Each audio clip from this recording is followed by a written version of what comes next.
My name is Robin Minard. I'm a Canadian and I moved to Germany in the 1990s. I studied composition, music composition. I began playing music when I was quite young and was always making music. And at some point in my life and my education as a musician, I became very concerned about how we deal with sound in everyday life and not just in concert halls, for example. The title of the piece is Climate Change Blue, and obviously it's about change in climate you feel when you come into the installation, because you enter into the museum in a different space and then suddenly you turn around the corner where the installation starts and there's a totally different atmosphere in which you enter into.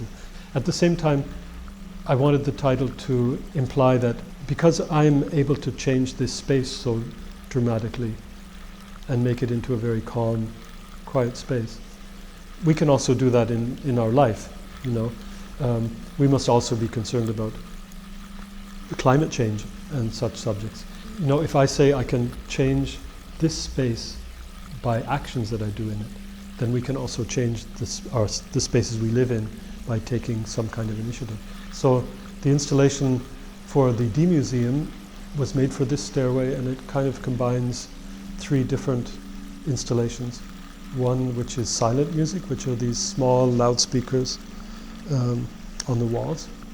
So this background atmosphere of the installation is from an idea entitled Silence Blue, that there's a blue light that inhabits the space. And the third part is this, which behind me, this circular piece in which there's a ball rolling in this circle of speakers.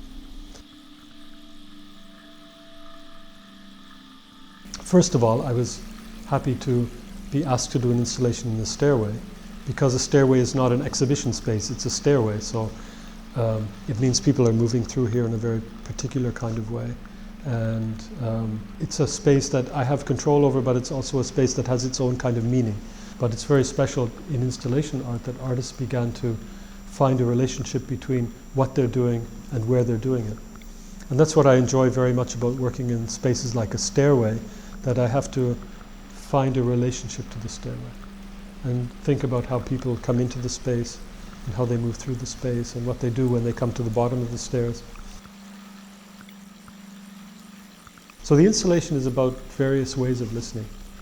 It's about listening to these small insect, natural-like sounds that are happening in these small speakers, perceiving the volume of the space through the sustained sounds, and this kind of localization of sound in this rolling piece.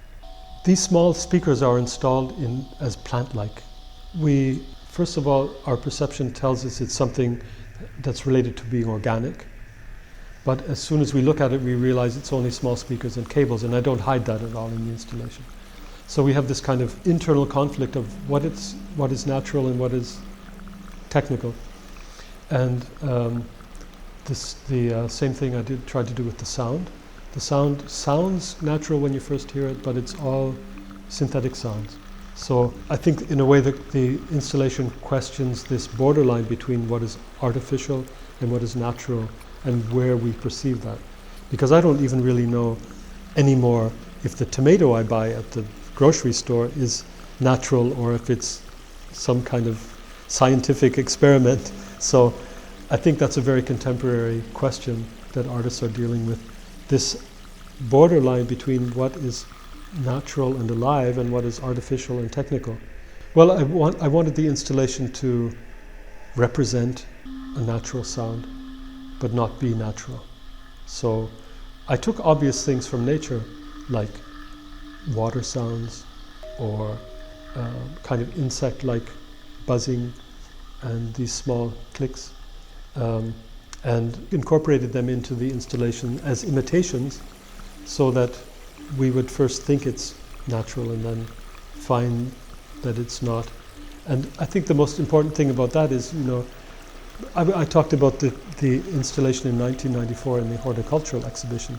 That was the first one, and where I started working with this concept to I studied what's going on in the environment and imitate that, so that actually when you leave the installation, you're not too sure if you're still hearing the installation or if you're hearing the nature. So the hope is that the installation helps you to hear nature better, because we're learning more and more not to listen. Quite concerned with the fact that we are overloaded with sound. And first of all, we're learning not to listen because of that, because there's not that much interesting going on, so we put on headphones and escape from that. And secondly, we're just learning not to notice the kind of sound environments we're in. Silence doesn't really exist.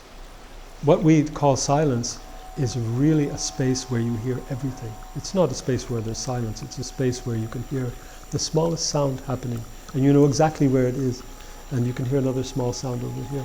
So I kind of look for that in my work as well. This way of composing silence, working with silence.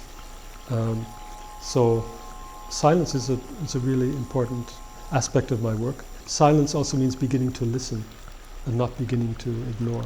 So I hope I can communicate that with the sound installation. I don't think there's any particular way to move through the space. I think you can feel free to experience the space any way you want to, and sit on the stairs and just listen for a while. And also, if people walk through and wouldn't even notice it, that's fine with me. For me, it's like my model is nature, and sometimes if you're walking through a forest and you're talking to people and you don't notice anything, and you're just talking, and you don't notice the nature. But at the same time, you could stop and sit down and listen for an hour to the stream and the birds and things, and listen in great detail. So I try to kind of create that kind of environment where you can walk through and not notice it, and it doesn't bother the functioning of the space, but at the same time you could sit here for an hour and listen.